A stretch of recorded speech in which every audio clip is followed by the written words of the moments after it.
Hello समस्त को स्वागत। आज आम षष्ठ श्रेणी त्रिभुज विषय आम आलोचना करवा।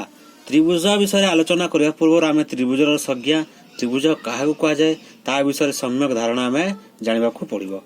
त्रिभुज त्रिभुजर अर्थ है त्रि माने तीनोटी भुजा माने बाहु जार तीनोटी बाहु थाए ताकू आम त्रिभुज कही थाउ। ताकू जदि आम लिखिबा तीनोटी रेखाखंड परस्पर को तीनोटी विभिन्न बिंदु रे छेद कले उत्पन्न होउथिबा चित्रटी को आम त्रिभुज कही थाउ। तो यहाँ आम एबे टिके आम ताको सरल भाषा रे बुझे देले एवं यहाँ आम चित्र माध्यम रे बुझे देबा। तीनोटी रेखाखंड मनकर आम नेनु तीनोटी रेखाखंड एबी रेखाखंड बीसी रेखाखंड सीडी रेखाखंड ए तीनोटी रेखाखंड तीनोटी विभिन्न बिंदु रे छेद कले उत्पन्न होउथिबा चित्रटी को आम त्रिभुज कही थाउ। देखिबा एटा हला ए बी सी तीनोटी रेखाखंड परस्पर को तीनोटी विभिन्न बिंदु रे छेद कले तो ये चित्रटी को है आम ताको त्रिभुज कही थाउ। एटा को आम लिखला बेले केमिति लिखिबा त्रिभुज ए बी सी तार केतोटी बाहु है त्रिभुज ए बी सी रे केतोटी बाहु उत्पन्न है तीनोटी A B Bahu B C बाहु एवं सी ए बाहु। तो त्रिभुजर केतोटी बाहु उत्पन्न है तीनोटी बाहु A B Bahu B C बाहु सी ए बाहु। केतोटी कोण उत्पन्न है कोण ए कोण बी एवं कोण सी एवं केतोटी शीर्ष बिंदु उत्पन्न है तीनोटी शीर्ष बिंदु ए शीर्ष बिंदु बी शीर्ष बिंदु सी शीर्ष बिंदु एवं त्रिभुजर तीनोटी कोणर परिमाण समष्टि 180 डिग्री। तार अर्थ है कोण ए जोग कोण बी जोग कोण सी समान 180 डिग्री। आम तार जानिलु जे तीनोटी रेखाखंड परस्पर को तीनोटी बिंदु रे छेद कला को उत्पन्न होता चित्रटी को त्रिभुज कहगला। त्रिभुज तीनोटी कोणर परिमाण समष्टि 180 डिग्री। त्रिभुजर तीनोटी बाहु थाए त्रिभुजर तीनोटी कोण थाए त्रिभुजर तीनोटी शीर्ष बिंदु थाए।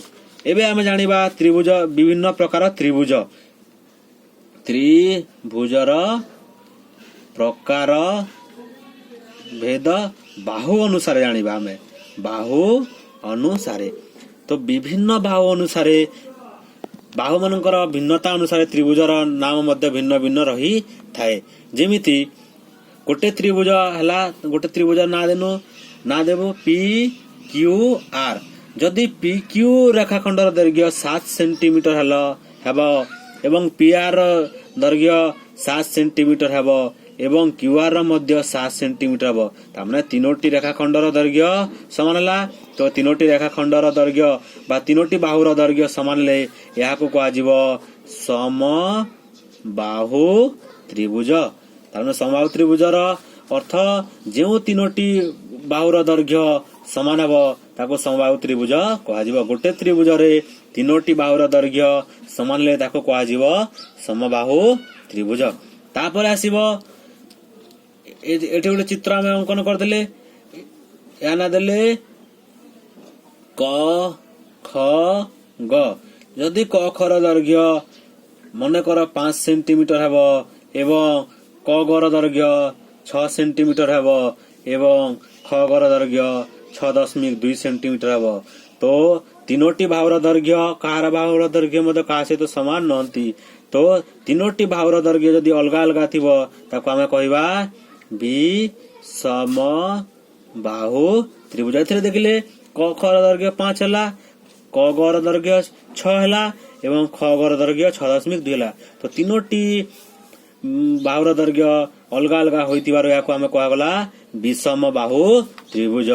एवं शेष रे आसीबो समद्विबाहु। यार अर्थ हला दुईटी बाहुर दैर्घ्य परस्पर समान हेले ताको कहज X Y Z. X Y रो मानेकर आमे एई त्रिभुजर तीनोटी बाहु को मापिबा। एक्स वाई रो दैर्घ्य मानेकर हेबो 3 सेंटीमीटर एवं वाई जेड एक्स जेड रो हेबो 5 सेंटीमीटर एवं वाई जेड रो हेबो 5 सेंटीमीटर। यार अर्थ गोटे त्रिभुजर दुईटी बाहुर दैर्घ्य परस्पर समान हेले याको कहजिवो समद्विबाहु त्रिभुज। ଏଥିରେ ଆପଣ ଜାଣିପାରୁଥିବେ ସମଦ୍ୱିବାହୁ ମାନେ ସମାନ ଦୁଇ ବାହୁ।